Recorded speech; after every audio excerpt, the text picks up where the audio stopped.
03. Kami akan membawakan video pembelajaran tentang ketetapan dan peran aktif dalam melaksanakan norma dan konstitusi di Indonesia.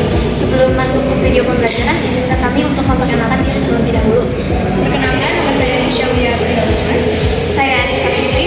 Saya Amanda Sumardianti. Saya Lotus Satria Masa. Mari kita simak video pembelajaran berikut ini. Apa itu norma? Norma merupakan aturan atau pedoman yang mengatur perilaku manusia dalam kehidupan bermasyarakat. Keberadaan norma bertujuan untuk menciptakan ketertiban, keamanan, dan juga keharmonisan sehingga setiap anggota masyarakat diharapkan dapat mematuhinya. Apabila norma dilanggar, akan ada sanksi sesuai dengan jenis norma yang berlaku. Dalam kehidupan bermasyarakat, norma dapat dibedakan menjadi 4 jenis. Yang pertama yaitu norma agama, merupakan aturan yang bersumber dari ajaran Tuhan Yang Maha Esa. Lalu yang kedua ada norma kesusilaan, yaitu aturan yang berasal dari hati nurani dan mengajarkan tentang baik dan buruk. Yang ketiga ada norma kesopanan, yaitu aturan yang lahir dari kebiasaan atau adat istiadat masyarakat dalam menjaga sikap saling menghormati. Yang keempat, ada norma hukum, yaitu aturan yang dibuat oleh negara dan bersifat mengikat serta memiliki sanksi yang tegas. Meskipun memiliki sumber dan juga bentuk sanksi yang berbeda, keempat jenis norma tersebut saling melengkapi dalam mengatur kehidupan masyarakat agar tetap tertib dan juga harmonis. Sebuah negara tentu membutuhkan panduan hukum tertinggi agar tidak jatuh ke dalam kekacauan. Panduan inilah yang kita sebut sebagai konstitusi, yaitu hukum dasar yang menjadi kesepakatan pokok dalam pembentukan dan penyelenggaraan suatu negara. Sebagai fondasi utama, konstitusi memiliki dua fungsi yang sangat krusial. Yang pertama, yaitu untuk membatasi kekuasaan penguasa agar tidak bertindak sewenang-wenangnya. Yang kedua, yaitu untuk melindungi hak asasi dan kebebasan kita sebagai warga negara secara mutlak. Nah, di Indonesia sendiri, perwujudan dari hukum dasar tertinggi ini adalah Undang-Undang Dasar 1945. Karena posisinya yang berada di puncak hierarki hukum nasional, maka seluruh peraturan lain yang di bawahnya wajib tunduk dan tidak boleh bertentangan dengan nilai-nilai Undang-Undang Dasar 1945. Untuk memahami konstitusi ini, bukan hanya sekedar hafalan materi saja. Ini adalah cara kita sebagai warga negara untuk mengenali hak yang kita miliki demi menjaga arah bangsa ini tetap berada di jalan yang benar. Jadi apa sih keterkaitan norma dengan konstitusi? Si norma dan konstitusi ini merupakan dua hal yang memiliki kekuatan yang mengatur sistem dalam kehidupan berbangsa dan bernegara, terutama di Indonesia. Keduanya bersifat hierarkis, di mana konstitusi merupakan dasar dari seluruh norma-norma yang ada di bawahnya, seperti undang-undang dan peraturan pemerintah. Norma lah yang menjadi pedoman perilaku masyarakat, sedangkan konstitusi menjadi pedoman penyelenggaraan negara. Norma mengatur kehidupan sehari-hari, sementara konstitusi mengatur hak, kewajiban, serta hubungan antar negara dan warga negara. Sebagai warga negara, tentunya kita harus dong berperan aktif dalam melaksanakan norma dan konstitusi agar terciptanya kehidupan yang tertib, aman, dan adil. Contohnya bagaimana? Contohnya kita itu bisa menaati peraturan yang ada, menghargai perbedaan, serta menjaga lingkungan dan tidak melakukan tindakan yang merugikan orang lain. Dengan melakukan hal tersebut, kita dapat menjaga persatuan bangsa.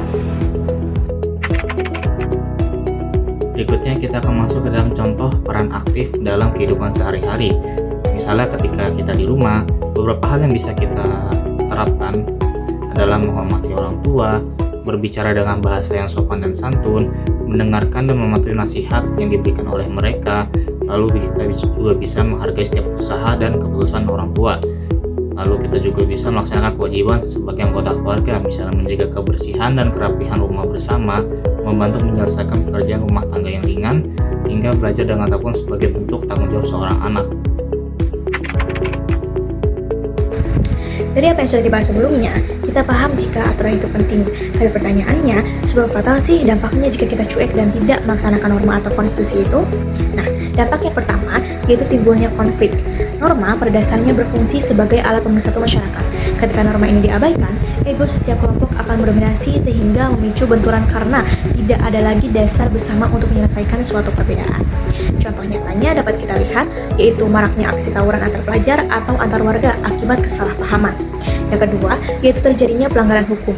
Konstitusi dan undang-undang diciptakan sebagai batasan legal terhadap perilaku kita sehari-hari. Jika aturan ini terus dilanggar, fungsi penegakan hukum akan melemah, sehingga angka kriminalitas cenderung melonjak karena hilangnya efek jerah. Contohnya seperti maraknya kasus penipuan online hingga tindakan korupsi yang merugikan hak masyarakat luas.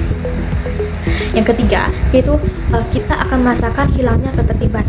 Aturan dibuat untuk membentuk keteraturan sosial agar kehidupan bermasyarakat menjadi selaras. Jika terjadi pelanggaran secara meluas, situasi lingkungan akan menjadi kacau dan tidak dapat terprediksi. Contoh paling dekat di sekitar kita adalah kemacetan parah atau kecelakaan lalu lintas akibat para pengendara yang nekat menerobos lampu merah atau melawan arus lalu lintas. Yang keempat, yaitu berkurangnya rasa saling menghormati. Pengabaian terhadap norma kesopanan dan kesusilaan akan menurunkan kualitas moral publik.